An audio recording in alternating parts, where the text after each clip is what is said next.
Welcome back, everybody, to another episode of the Fifth Quarter Podcast. I am your host, Devin, joined by my co-host, Jaden.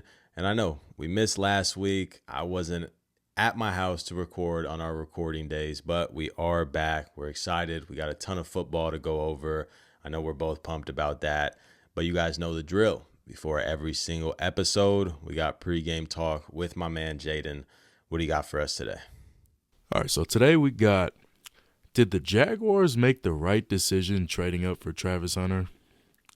And I know this is super early, obviously 6 games into his career, but it's kind of like an early reaction thing, considering, everything the capital they gave up to get him, everything we know about him so far as a player.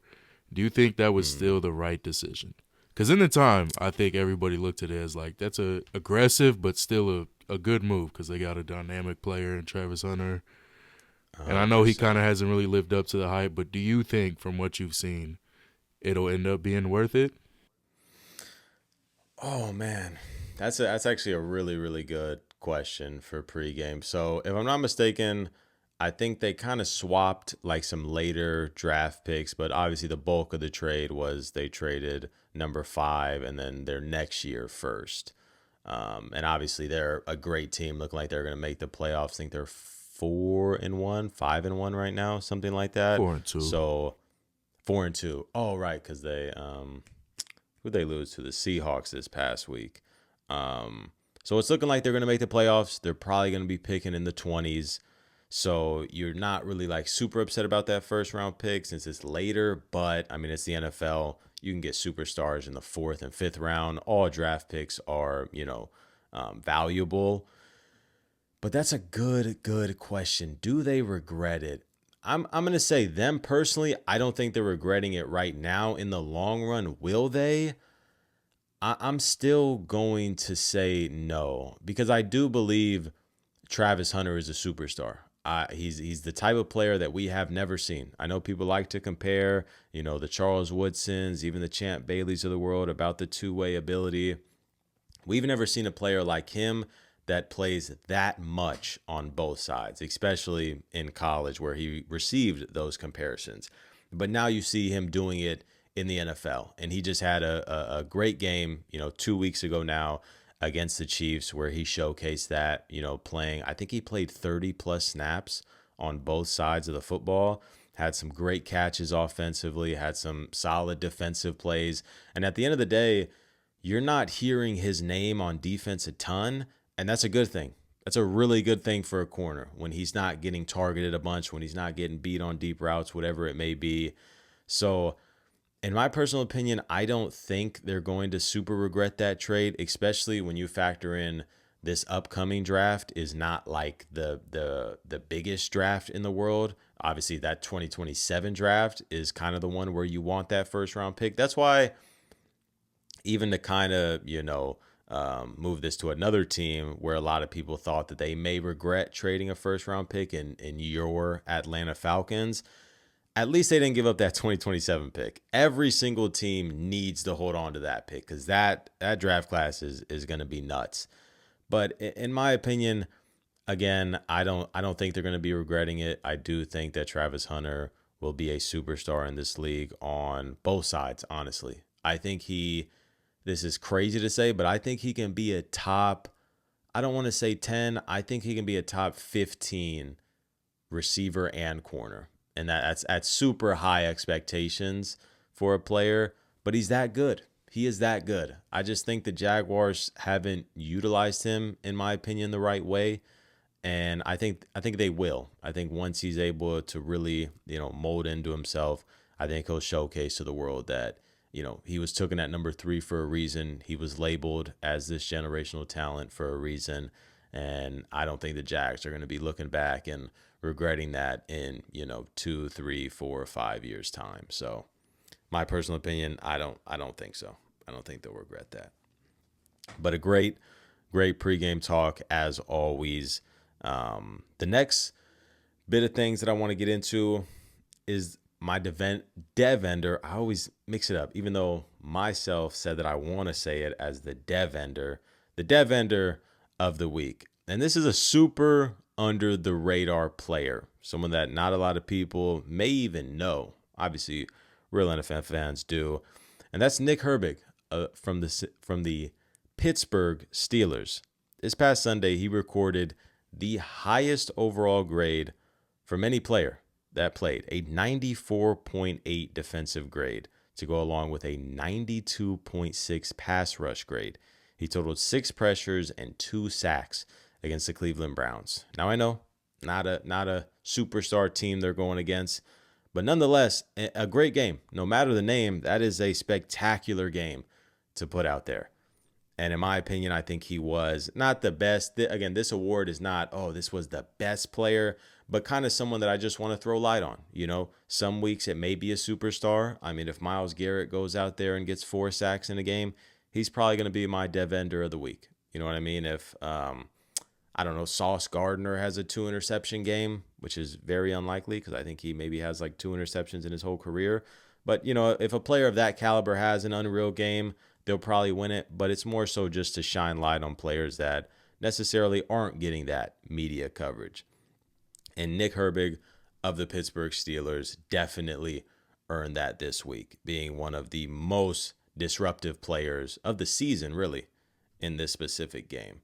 And a hell of an outing for a player like that. Will he have something like this again? Who knows? But specifically this week, he is my Devender of the week. Some other players that were kind of in the conversation, I really wanted to be biased and throw some Raiders in there. I thought Devin White and Max Crosby both played a hell of a game. I mean, if I can give it to a team award, I mean, shout out to my man Jaden here. The Falcons just had a hell of a game on Monday night. That defense was generating pressure at Josh Allen that he has literally never seen this season. I think he was pressured on like 30% of his dropbacks. That's the highest that he's faced this season. So a big shout out to them. The Seahawks defense, I think, had like 7 total sacks. DeMarcus Lawrence was someone that I heavily considered for this award. So a ton of great performances all around. No Broncos shout? Yeah. Nick Bonito, probably the defensive player of the year so far. Jonathan Cooper, another player who was spectacular. Again, another player that I was heavily considering for this because I think he led all edges with 8 pressures. So the Broncos, again, another team. I mean, just really stellar. I mean, even a bunch of Rams players went out there and had great games. I thought it was 4 pressures. For who? For Jonathan Cooper. I think. Well, according to PFF, I was going off PFF. I think PFF had him at 8. There's a tweet like, it was like about because you know him and Justin Fields played in college, and it was like, what did Justin Fields do to you?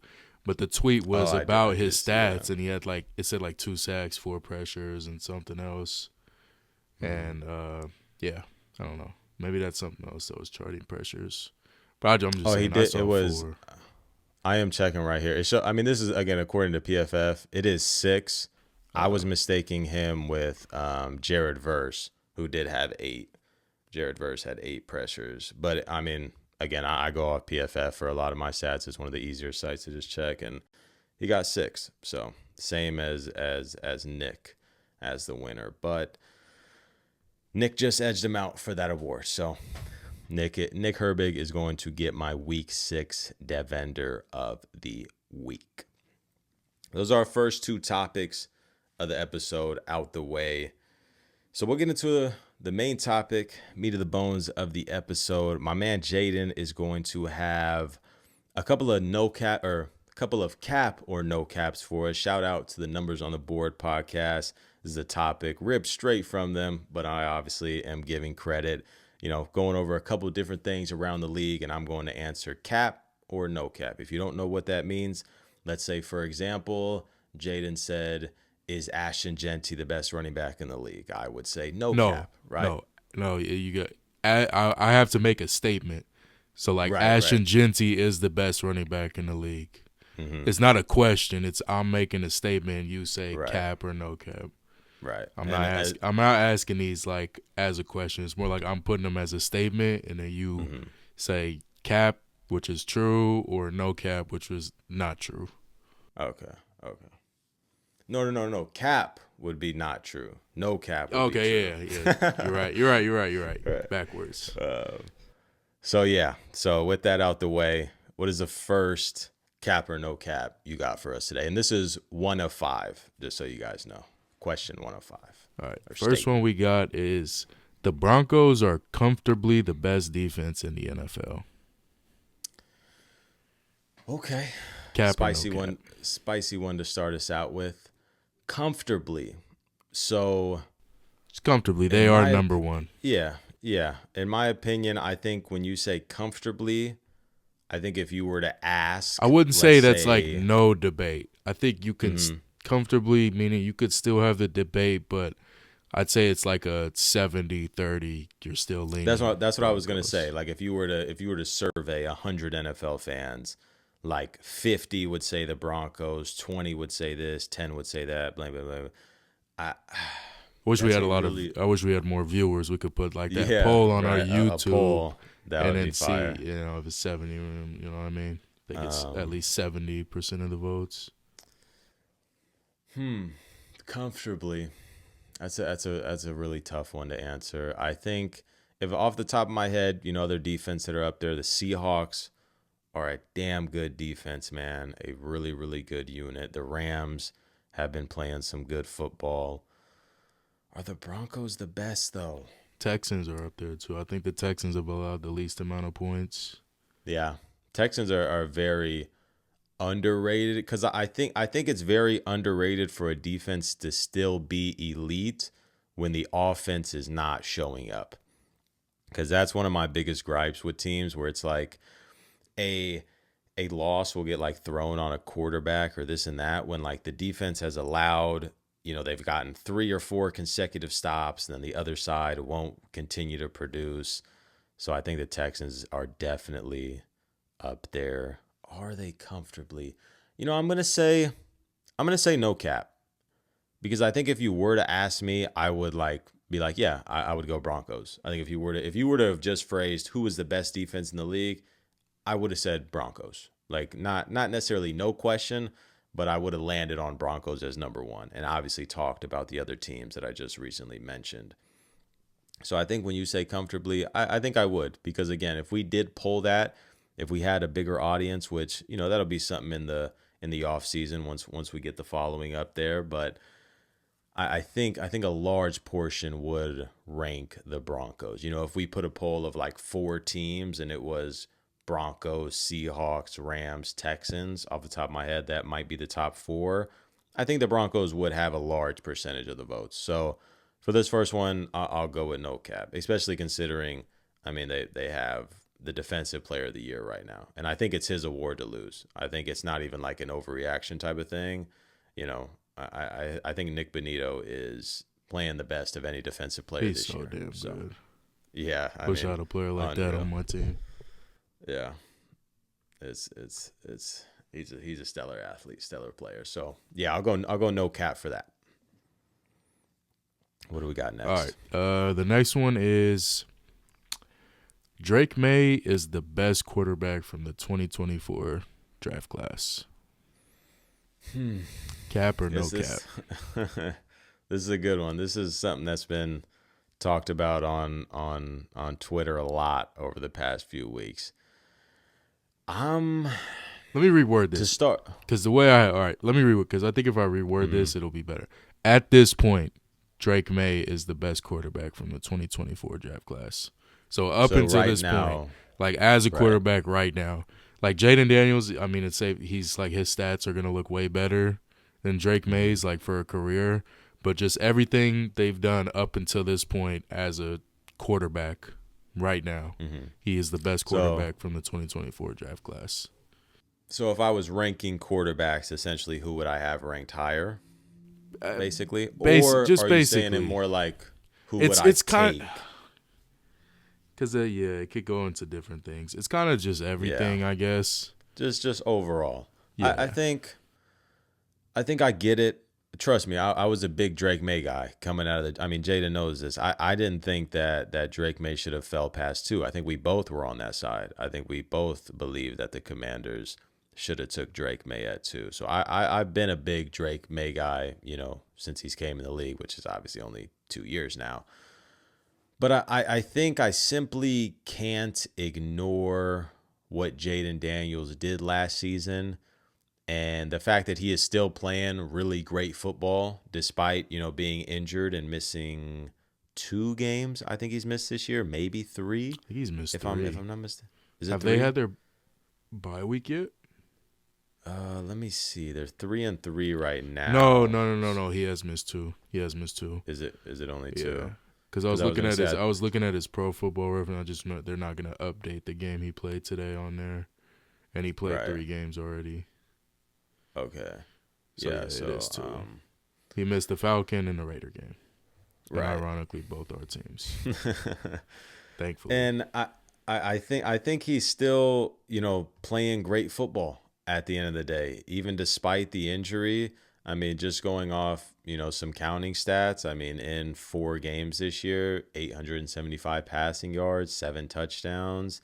And it's like those are some pretty good numbers. He's still playing good football and still super effective on the ground, leading an offense that I think is top 3, maybe even top 2 as far as rushing. So I think not yet. If you come back to me at the end of the season and let's say Drake May is still, on this type of trajectory, playing this type of elite quarterback, don't get me wrong. I think Drake May is playing some of the best football of any quarterback right now. I think he's legitimately a top 3 MVP candidate. I mean, he has the Patriots sitting at 4-2, a team that I think a lot of people expected to be a lot better, including myself, but he is playing some of the best football that we've seen from a quarterback this year. I mean, I'm talking about spreading the ball all around, getting the ball down the field. He had an average depth of target from this past Sunday of like 11.5. That's nuts, bro. So he's playing some great football. But again, I can't ignore that Jaden Daniels just had the greatest rookie season, not even just from a quarterback, just the greatest rookie season ever. And he's still playing good football. I think if he didn't miss those 2 games, I don't know if this is like not necessarily that this is much of a question, but I think it's more easier. It's more like, yeah, 100% I'm still going to go Jaden Daniels. But I do think that Drake May is playing some damn good football. And if you do ask me this at the end of the season, I may go Drake. Who knows? But as of right now, I think maybe just pushing it a little too much. I still think Jaden is the best from that class. So I'm going to go cap on that. What do we got next? All right, next. This is kind of a goofy question, but current Aaron Rodgers is a better quarterback than current Tua Tagovailoa. Current Aaron Rodgers is better than current Tua. Yeah, that's definitely a weird one. Let me think about this. Who do I think is better? This is nearly, where I thought you were going with this, but I guess that would have been too easy. I thought you were going to say Justin Fields, but I'm like, Fields might be like a bottom 3 starter in the league right now. So I was like, that might be too easy. That's tough, man. We got shit versus ass right now. Yeah, you're talking about not great players here. I'm gonna go Rodgers. So Rodgers the question over the Samoan sniper. The question was, is Rodgers better than Tua? I'm gonna say no cap. I think Rodgers currently is still better than Tua. I do think Tua has actually been playing some solid football over the past few weeks. I know he just played against the Chargers and threw 3 interceptions. But the few games before that, like even against Buffalo, even though the numbers don't say like anything too crazy, I thought he played a solid game. I thought against the Jets he played solid. I thought against the Panthers he played some good football. Like I mentioned this past week against the Chargers, 3 interceptions, not ideal. So I think for Aaron Rodgers to be, 40 years old and still be playing some like 5-ish, 6-ish out of 10 football, I think I would just go Rodgers. I think his improvisation is still way better than Tua. Tua still has a tendency to focus on his first reads, which, obviously an all-timer like Aaron Rodgers doesn't do. So I'm gonna go. I'm gonna go Rodgers. I'm gonna say no cap. I think Rodgers is current day a better quarterback than Tua. What do we got next? Also, by the way, that's why I said that. I'd never heard nobody call him this, but Pro Football Reference has Tua's nickname as the Samoan Sniper. I've never heard that. Have you heard that? That's kind of. I have not. That's kind of tough though. I won't lie. I like that. Yeah, the Samoan Sniper. All right. Next one is OSU is now wide receiver U. Cap or no cap? That's good, dude, because I was literally just thinking about this. And I think this is really going to change once like Jeremiah Smith and all them, like Chris Henry Jr. and all them come into the league. I really think this is going to change. Nice too. Yeah, that's what I'm saying. I think it's going to, because I think at a point, they got the depth. It's tough. Yeah, that's what I'm saying. They got the depth, and also it's looking like they might have talent that's on par. Like if for a long time it was, Justin Jefferson, Jamar Chase, even dating back to like a Odell, and obviously you got like a Brian Thomas Jr., Malik Neighbors. But that Justin Jefferson and Jamar Chase, they were like so clear and above the rest. It's like, I don't care if you got a bunch of wide receiver twos. I want Hall of Famers. I want these two guys that are on pace to be top 10 receivers of all time. Like, give me that all day. But the amount of depth that OSU has, and then you see JSN, who's exploding into this superstar, and Jeremiah Smith, who's about to come into the league in a few years. And again, you keep on looking at that depth. Marvin Harrison Jr., who was on pace to have a really good year. Egbuka. And you see how good Egbuka is being. Egbuka was the number 2 receiver on Ohio State last year behind the freshman. Like, it just shows how good Jeremiah Smith is and it's going to be. Like, how good Egbuka is in the league now. He wasn't even the best receiver on his college team last year. Yeah. It was behind a freshman. But, yeah. That's kind of just Jeremiah Smith plays, but you can continue. No, I mean, it's rightfully so. I think currently still give me LSU because I think if Neighbors didn't get hurt, he would still be having a really good season. Jamar Chase is still that guy. He just has to deal with some unfortunate quarterback play. And Justin Jefferson, we see he's one of the most quarterback-proof receivers I think we've ever seen in this league. I mean, what has he dealt with now? 6? No, clip farm shit, but 6 or 7 quarterbacks in his career, and he's still on an all-time pace. Justin Jefferson? Yeah. What is it? It's Kirk.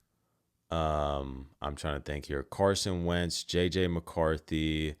You have Sam Darnold. But like some of those are like Sam and Kirk were nice at the time. Yeah, but we didn't look at Sam going into that as that. But he still was though, and you see it now, and you see it prospering now. Yeah. I think 100%. But again, going into that season, you didn't have much expectations, and he was still able to produce. And then there's also I can't think of the other guy he was like the backup for the 49ers. McCarthy. He had came in. No. I'm saying McCarthy now. Oh yeah. I had mentioned him. But he had played. It was when Jefferson got injured and he played like 9 games and had 1,000 yards. A majority of those games were there it is, Nick Mullins. A majority of those games were with Nick Mullins, and he was still balling out. So maybe 6 or 7 might be too rich. I think it's maybe 6.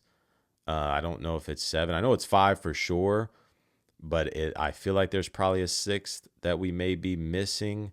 I feel like he probably spent like maybe 3 or 4 games. But that's with just some other recently, type of though. He had some stability with Kirk for his first 3 years ish, right? Yeah, 4 but years. I think it's more so. It's more so the fact like that 1,000-yard season in 9 games, he was quarterback to quarterback, and then to do what he did with Sam Darnold is impressive. What he's doing right now with Carson Wentz is impressive. So I think he's 100% quarterback proof. It doesn't really matter who you put out there. But anyway, back to the question. I think LSU is still there right now. But once Jeremiah Smith and all those receivers from OSU right now come into the league, I think it will be OSU. And even like maybe next year, once Egbuka and JSN and all these other receivers still continue to flesh out, I think the depth is just going to take over. When you have, let's say 5 or 6 receivers that are top 15-ish, it starts to become too much. That's just that I think that's going to become wide receiver U. But as of right now, you had phrased the question, is OSU wide receiver U currently, correct? Yes. Is that how you No, phrased OSU is now wide receiver U. I would say cap. I would say currently still give me LSU. But let's come back to this question 2 years time. I can't and forget I'll probably about say Kayshawn OSU. Boutte either. Yeah. He's True, having true. He had a really good game. Yeah, this he's week. balling. He even had he's having an overall good season, but yeah, he torched my Raiders also. Solid season, yeah. So what do we got the next? last one is one of, if not both, of the Eagles' star wide receivers should request a trade. This is a good one. This is one.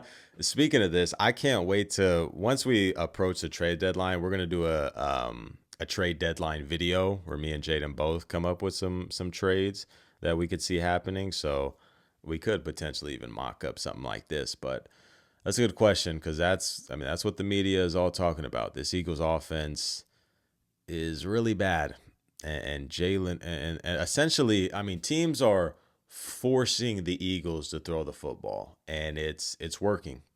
And that's crazy to say when you talk about a quarterback like Jalen Hurts, who a lot of people, deem to be this, top 5 type of quarterback. I still think he's a good quarterback, but he's just not on the level of some of the elite ones. He's accurate. He has a good enough arm. It's just his decision making is just right. Not all there, man.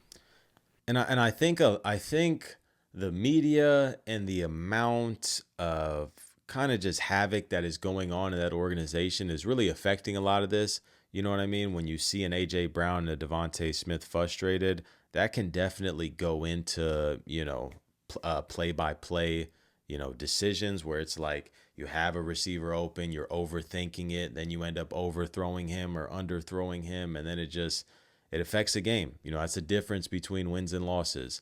So do I think that one of them will request a trade, or should they request a trade is the question. I think they'll stay put for this year. I don't think you win a Super Bowl and then you just like automatically. No. I'm not. This isn't asking like will they. It's asking like they should. Like from a fan. Should they? Should both, or should one of, or should both request a trade?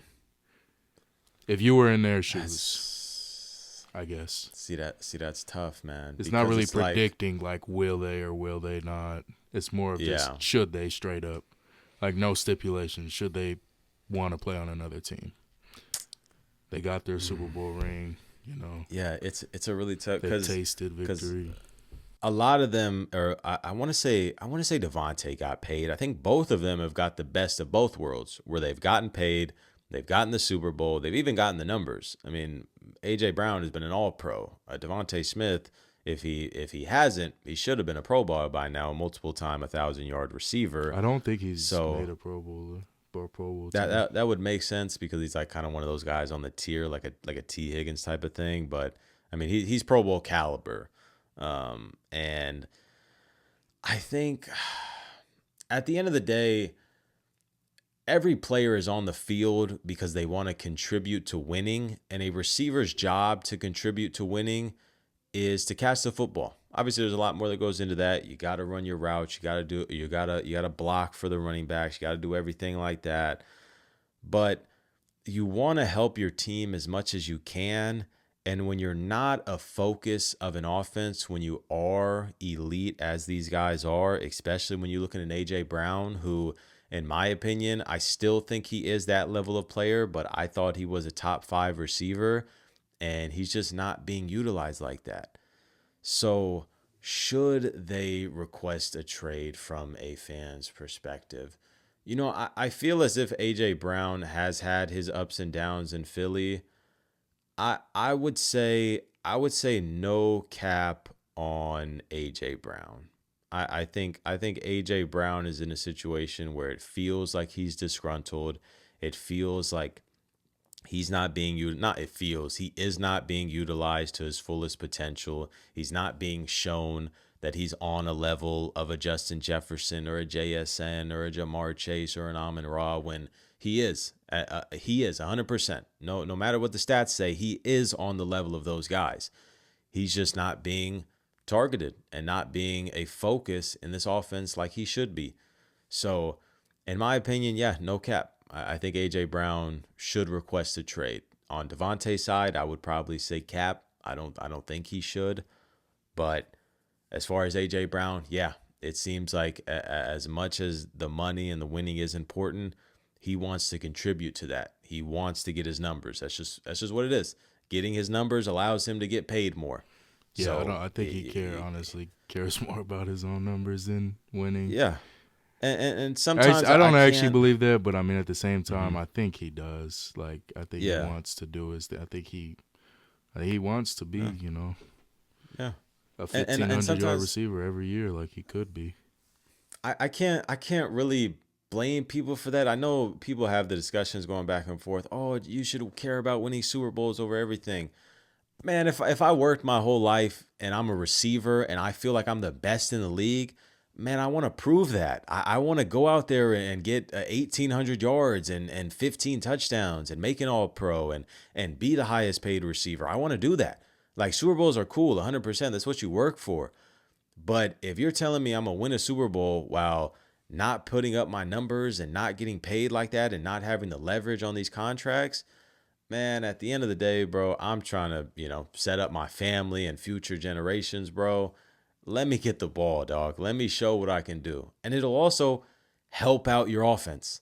Like, getting these guys the ball is not a hard thing to do. And it's not something that will affect your offense. In fact, it's something that will help it. So, yeah, I would go no cap. I do believe that in AJ Brown's specific situation, knowing the type of player and personality he is, I think he wants to be on a new team. Will that happen? Who knows? It would be fun for the league. I've seen people talk about him to the Bills. That could be a lot of fun. But He's a Falcon. Oh man, here we go. Hey man. Anyway, Falcon. I'll say no cap. I'll say no cap on that last one. One of those Eagles receivers should request a trade. And that was all of the no caps, correct? Yes. Before I move on to our next subject, which will be fantasy football. All right, and that's it, you guys. That's it for this episode of Fifth Quarter Podcast. We'll see you next time. Oh my gosh, bro. Cut. We're in a rough spot. I mean, me and Jaden, I believe, are both about to be 2-4. And our seasons are essentially over. Puka Nacua, who is my superstar, the only bright spot, not the only, but the biggest bright spot that I had on my team, basically missed all the last game, is going to miss all the next game, and the Rams have a bye week after that. So they're saying that there's a slimmer of a chance he can come back after the bye, but they don't know fully. So Puka Nacua essentially is going to miss 3 games for me. Marvin Harrison Jr. goes out with a concussion when I think he had his second or third catch where he was on pace looking like he was going to have a pretty good game. He goes out for me. Amarion Hampton last week, I think it was the week that we weren't recording, goes out on IR. I mean, I was doomed, bro. There was no way that I was going to be able to do this. And it was starting to come back to haunt me with my trades, where I traded Emeka Egbuka for Derrick Henry. And then Emeka Egbuka goes out. I trade Chuba Hubbard for Marvin Harrison Jr., and now Chuba goes out. I mean, I was doomed from the start. There was just nothing that I could do to save. Marvin Harrison, yeah. Marvin Harrison. And Chuba gets injured when I make that trade. So there was just nothing I could do. You keep saying it like you're getting Chuba. You gave Chuba away. Yeah. I'm sorry. He does get injured. I'm saying it from the fact, like, if I kept Chuba, he would have got it. I'm saying the players that I traded away still got injured. That's what I'm saying. Both those players are injured. I'm saying like every player that I've been involved with this year has gotten injured. Marvin Harrison Jr., Puka Nakua, Amarion Hampton, Chuba Hubbard, Emeka Egbuka. All of these players I had or have on my team, and they've all gotten injured. It's like no matter what decision I did, I would have been doomed from the start. And what hurts even more about this is my first round pick that is starting to really catch his groove. I mean, over the past few games, he is really getting that confidence back. Like you can see it. Like that's something that I was very optimistic about after my 2-game win streak. I was like, dude, I got players balling right now, and Brian Thomas Jr. is looking like he's really starting to get back to that rookie version of himself. And he's showed it.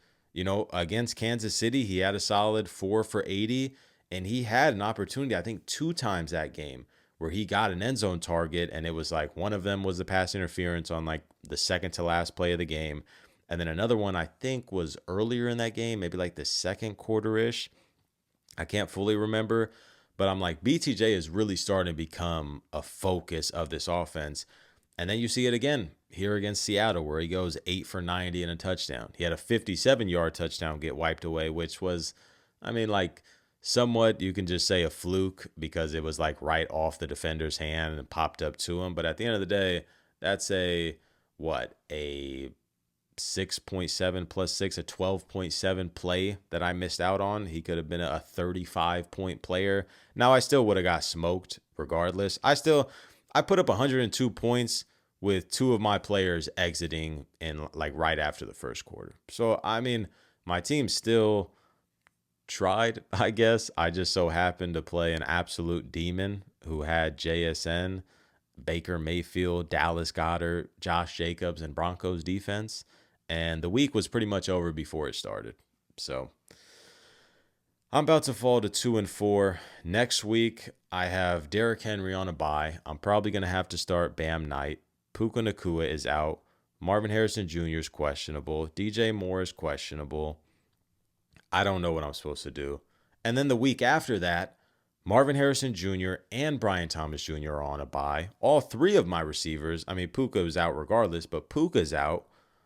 I don't even know who I'm going to be starting at receiver. I think I'm going to be starting Rashid Shaheed as my 2. I don't even know who I'm going to start in my flex. I think I'm going to have to start a tight end, bro. I am so beyond cooked this year. I mean, at least I'm doing good in my other league. I just won again, despite all my injuries that I've dealt with in that league, also losing CD and Malik Neighbors. I mean, look at the amount of injuries that I'm dealing with. Oh my gosh. Shout out to Drake London. Thank you so much. Jalen Hurts with a good fantasy game. My defense and kicker combined for 30. I mean, I won this week in my other league. These are some of the performances I had. Brees Hall, 5 points. Tony Pollard, 6 points. Roma Dunze, 5 points. Kyle Pitts, 4 points. Ryan Flournoy, 6 points. I mean, and I still somehow won because of Drake London, essentially. Shout out to my guy. I'm going to be 5-1 in that league, so I'm feeling pretty nice. But yeah, in this league, it's looking ugly, man. And I know you, Jaden, you're in a rough spot. I don't even want to, bring you down anymore. But I mean, the injury bug has also hit Jaden. His 2nd and 3rd round pick have now missed 2 weeks in a row, I think it is.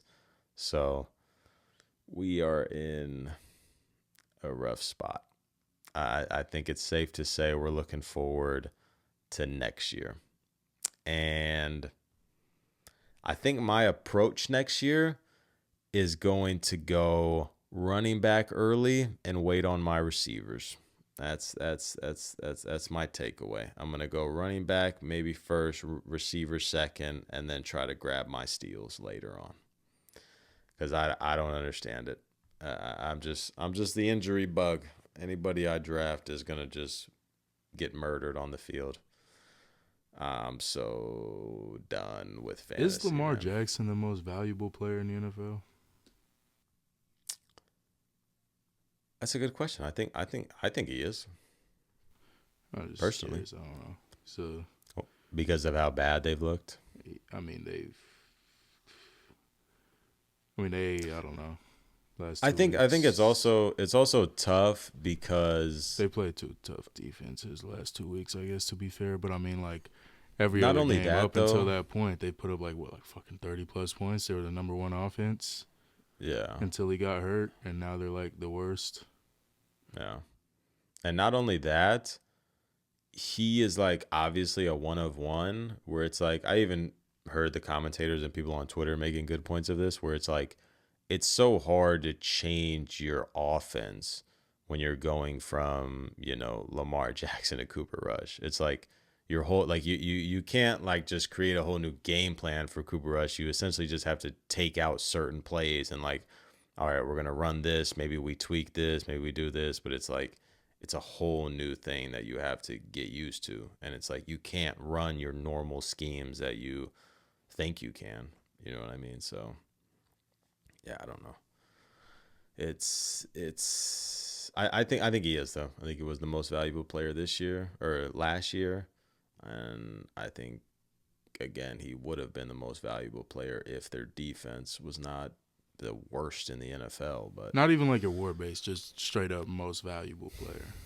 most valuable, I still do think he is. I mean, they even show the numbers where it's like with Lamar they have like an 80 or like high 70 win percent, and without him they're like, dude, they're like 6-15 without him since he came into the league or something crazy like that. Like they're a really, really bad team without him. And it's like their offense drops so much, dude. I wish I had that screenshot. Bro, their points per game went from like third in the NFL since he entered to like, bro, I think they averaged like 12 points per game without him or like 14 or something. Like so it's incredibly low. But yeah. I mean, honestly, we don't even have to spend too much time on fantasy. It's looking really ugly. I mean, this might be something that we only spend like 5 minutes on every episode going forward because there's just nothing to talk about. I mean, we are just we're basically talking about hospitals here. So yeah, that's our fantasy football talk. We'll leave it at that. We're gonna jump straight into our pick'ems. We weren't able to pick last week, so bear with us.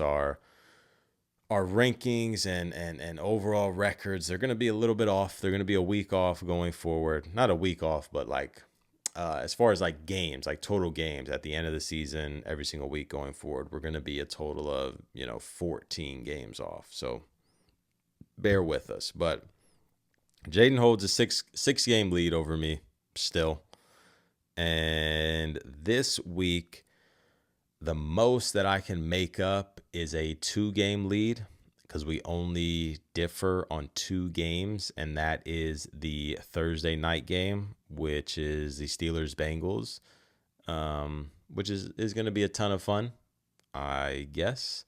I'm going Bengals, he's going Steelers.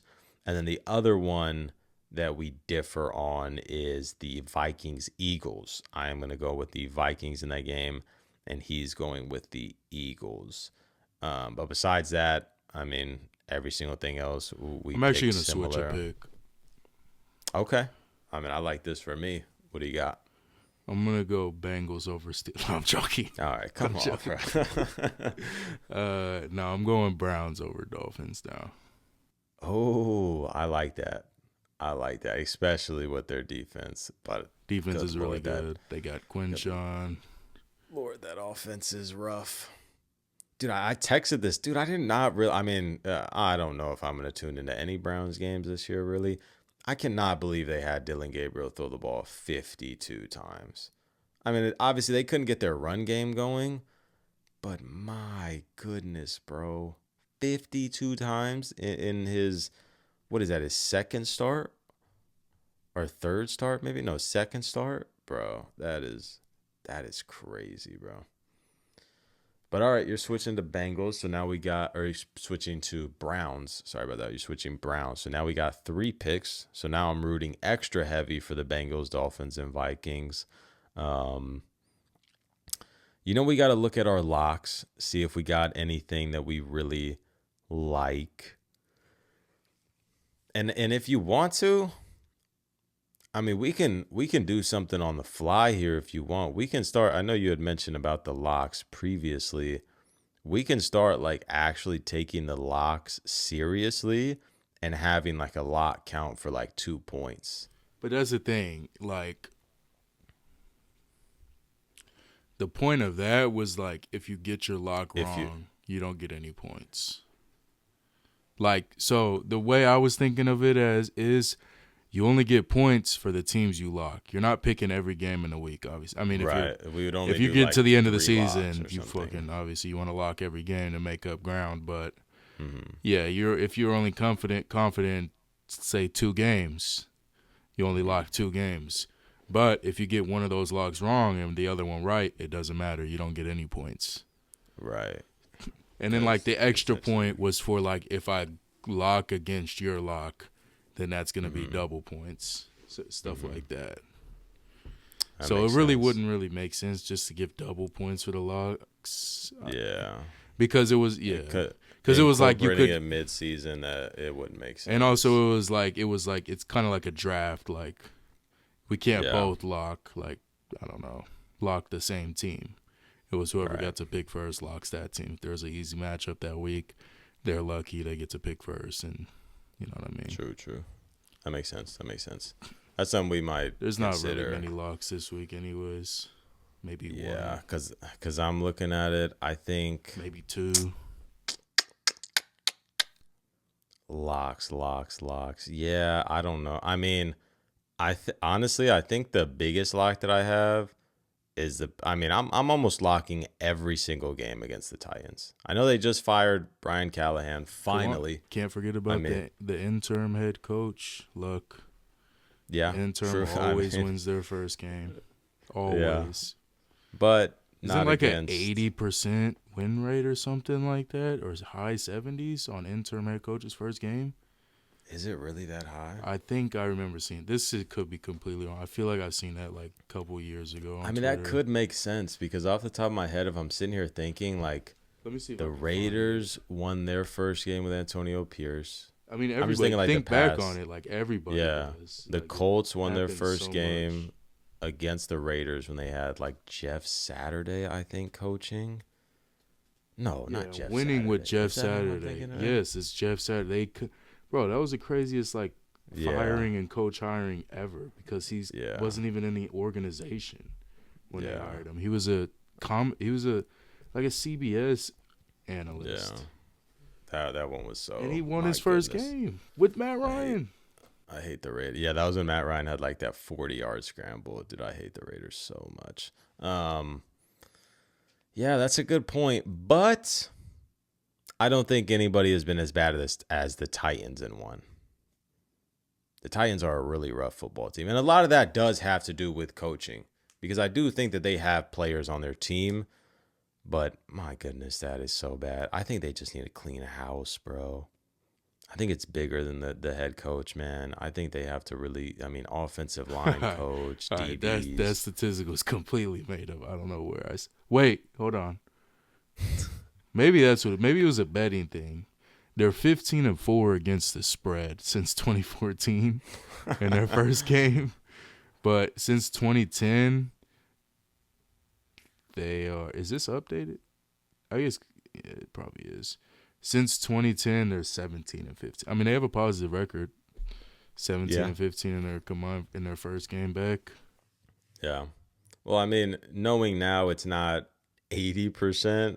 I think it was that spread. I think it was that spread thing I saw. Yeah, because that would make sense. Because I think that would be around 80%, 15-4. I think so. Because 15 and 20 would be 75%, right? Like not 15 and 20, 15 and 5 would be 75%, if I'm not mistaken. So 15 and 4 would make sense for 80 or around 80. Yeah, high 70s. Yeah, I think the Patriots are going to be my comfortable, and probably only lock. The Patriots are playing some damn good football, and the Titans are completely opposite of that. I want to lock the Chiefs, honestly, over the Raiders, just because I feel like that Chiefs defense is something that is going to, absolutely give Patrick Mahomes, I wish we had him, is going to absolutely give Geno Smith fits. And at the end of the day, our offensive line is really bad. I mean, I think we are the worst EPA per rush team in the league, especially when teams just sell out for Ashton Genty and like no one can block anybody. And also our play designs are really terrible. Like it's very obvious when we're running the football. So I think honestly, yeah, I think I would lock the Chiefs now. The more and more I think about it, like I just don't see a world where the Raiders can beat them. And same with the Patriots as far as Titans. I don't see a world where the Titans can beat the Patriots. I got a lot. That's really it, I think. What a different one from those two? I'm blocking the Lions. I think the Bucks are a bit fraudulent. I'm joking. I was gonna say you're gonna ruffle some feathers with that one. That wouldn't be dicey. I mean, we're both fuck the Bucks. We're both going Lions over there. I do like the Lions over the Bucks. I think it's gonna be a shootout. I'm hoping it is like that Bucks Seahawks game. I mean, that would be electric. But you are also, I was gonna say, you're not locking your Falcons. Jaden is gonna go to that game on Sunday night. And I'm gonna be live stream vlogging the game on our YouTube. So make sure you guys tune in. That would be fire. IRL stream. We're just too inconsistent. I mean, if we're guaranteed to play like we did today, yeah, I'm locking this. Yeah, taking we're too you guys inconsistent over anybody for me to lock us on any given week. I'm gonna be honest. Is Mooney projected to come back this week or this upcoming week, or is he out for? I don't know. I don't even know what his injury is. It's a hamstring. Those are. Oh, okay. Yeah, those linger. And that's not even what his original injury was. Like at the beginning of the year, he had a shoulder injury to start the year. So this is something he just picked up. I don't even remember. I don't even remember if it. No, I think it was during the Commanders game, because we played the Commanders and we had a bye, and then now, I think he did pick that up during the Commanders game, I believe. But yeah, he hasn't even looked too good this year anyway. That's why he was amazing for us last year, but this year he's been dealing with injuries too, so I might have to cut him some slack. But yeah, be nice to have A.J. Brown on the Falcons. Jalen Waddle. Man, who knows? Maybe Devonta somehow Smith. Jordan Tyson falls to you guys, but oh no, you guys don't even have a first round pick. I saw we. Okay. But yeah, I think that's gonna be our Pickems. Not a ton of locks or really like super crazy game. I think since there's not a lot of locks, there's gonna be a lot of competitive games. Hopefully that Rams Jaguars game is gonna be really good. It's gonna be super early in the morning, so we got to get up early, I guess. But the Vikings Eagles game I think should be really good. I couldn't even wake up early enough when we had our last international game against the Jags. I mean, that is a shit show. I think Ritter was starting. He threw like some ridiculous picks that game. I actually remember. Bijan had that one highlight on the sideline where he juked the shit out of somebody. Yeah, that was when they had. I can't remember who it was. They had it was a white dude, linebacker. They had whatchamacallit. It was a Toy Story game. Yeah. That's exactly what I was saying. Story, and they had Bijan like as a Toy Story character. I remember that. Stupid shit. But yeah. But I wasn't even up for that. That's like the only Falcon game I've missed since I think I want to say 2018. Mm-hmm. That I can since I started like watching heavy, because as a kid, like I've always been a Falcon fan. But I got to be honest, as a kid, like growing, like it was hard to watch the Falcons. We don't play. Being from California, I didn't know about the elite, the streaming websites. Like it was hard to watch the games, like unless they were on prime time or in the playoffs. My biggest memories growing up was like watching us in the playoffs, those battles with the Seahawks, things like that. But I think since like before that game, let me see if you remember this, Devin. I think it was 2018. Matt Ryan's like first game he missed in so many years, and was it Matt Schaub came in and threw for like 400 yards against the Seahawks, I want to say. I feel like I do vaguely remember. I'm going to find it right now. That was 2019. Okay, 2019. I did not watch that game. And I think I might have been doing something, and I was like, oh, Matt Ryan's not playing. Like, I don't really care. I don't know. I can't remember. But that, other than that Jaguars game that I missed, I didn't wake up at 6 a.m. to watch. Sorry, Falcons team. That was the last real game I missed. Yeah. I'm trying to find the stats on that game. But, yeah, Matt Schaub came in and I believe he threw for like 400-something yards. Let me see if I can find it. Yeah, Great. Against the Seahawks, we lost by 7 points in October 27th, 2019. And Matt Schaub had 460 yards. One touchdown, one interception. Jeez, dude. You want to know a random Falcon? And this is before we get into pregame talk, which isn't going to be super long, but we're done with off the field. Yeah. Oh, geez, off the field. We not really much more to talk about with our Pickems. Obviously, I'm gonna have them on the screens, put the records up and everything. But a random Falcon game that like I will always remember, and I'm sure you'll remember specifically off this highlight. I want to say it was against I think it was against a division opponent, like the Bucks or the Panthers. And I specifically remember watching this. I was at my mom's, and Deion Jones had got the game-winning interception when he like jumped in the end zone. It was in the end Saints. zone. He's like he had like 12 feet of air, and he landed and he just on caught his it with back. It was like I remember that. Like it's like he caught the ball, and the ball like traveled with his body, and he just landed on his back. Right. That was when we were wearing it. That was a Thursday night game. We were wearing Color Rush. It was all red Falcon. I remember that game. Yeah. I remember 100%. It was prime time. Was that Thanksgiving? No. This was like, dude, this might have even been like a Monday night game. It was Thursday night. Oh, okay. Well, I know we were wearing the all red. I'm pretty sure. I know 100%. The Color Rush. It wasn't Thanksgiving because I know it was the only game on. And also, like I said, I was watching this at. Well, they only play one game at a time on Thanksgiving.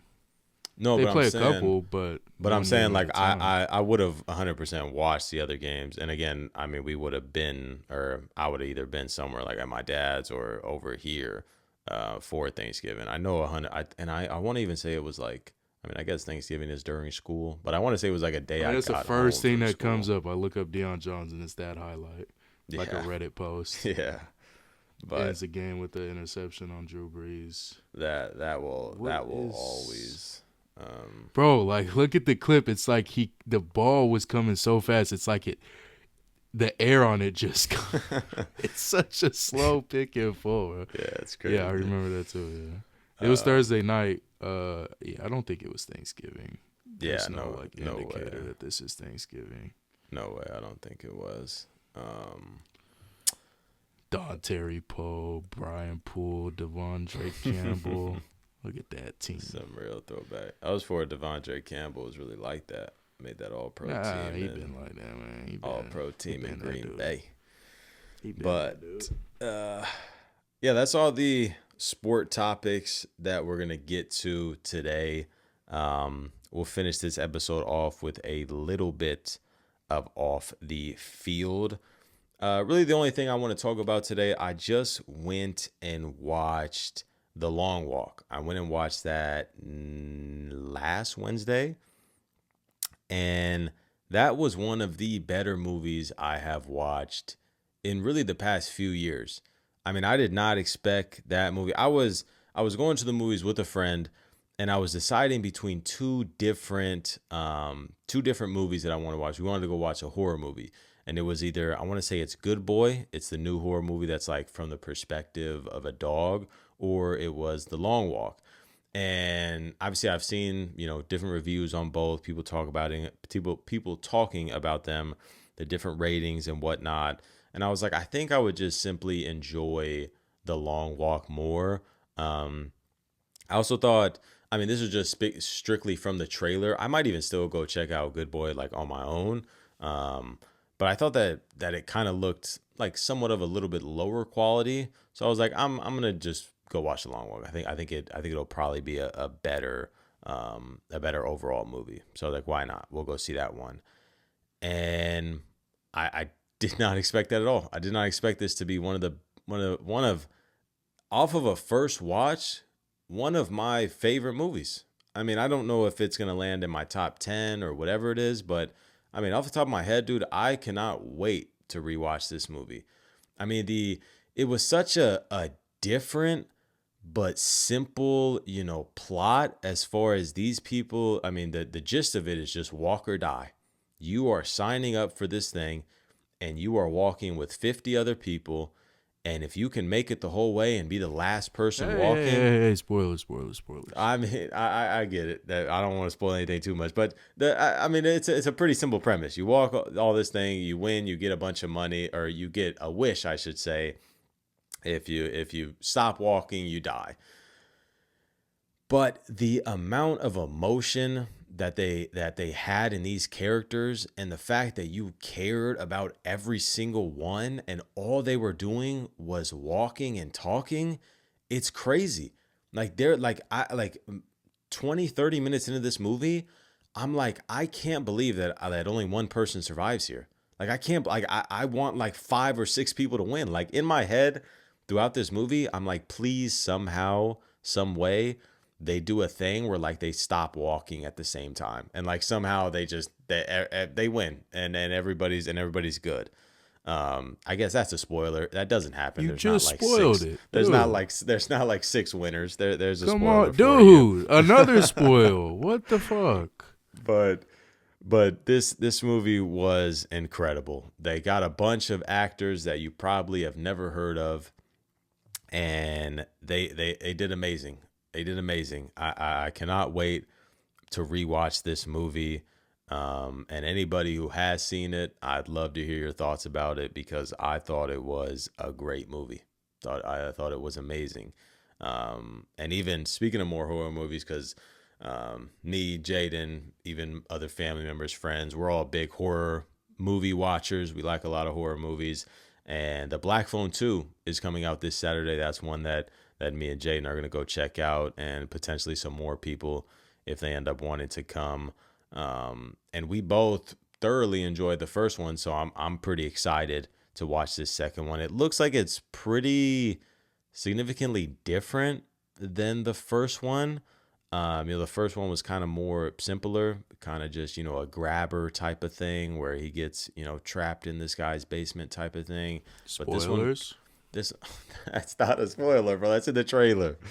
But this new one, I mean, from the trailers, it looks like it's a lot different.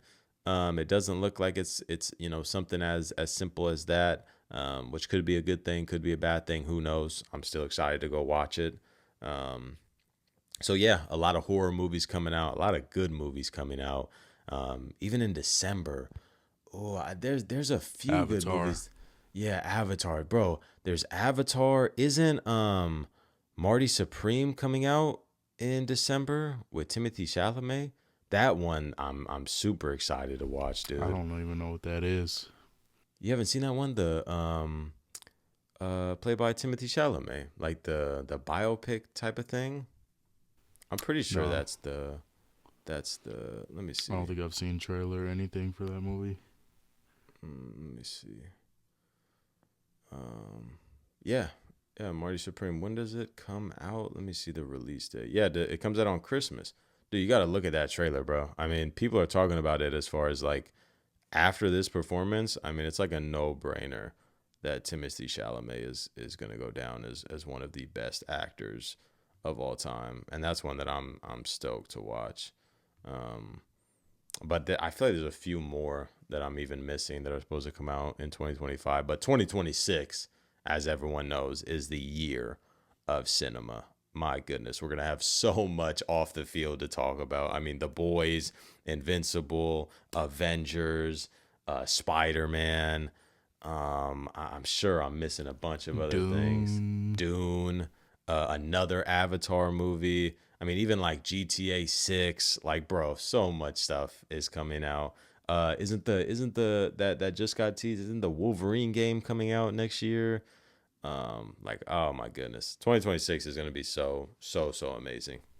Falcons win their Super Bowl. Yep, You Falcons end up with a top 10 pick. We get our pick back. Sweet. But anyway, that's gonna do it. Hopefully you guys all enjoyed. If you did, make sure to leave a like and subscribe. Sorry about the last week missed episode. Promise. Actually, I can't promise, but we're going to try to keep on track. Try not to miss any more episodes.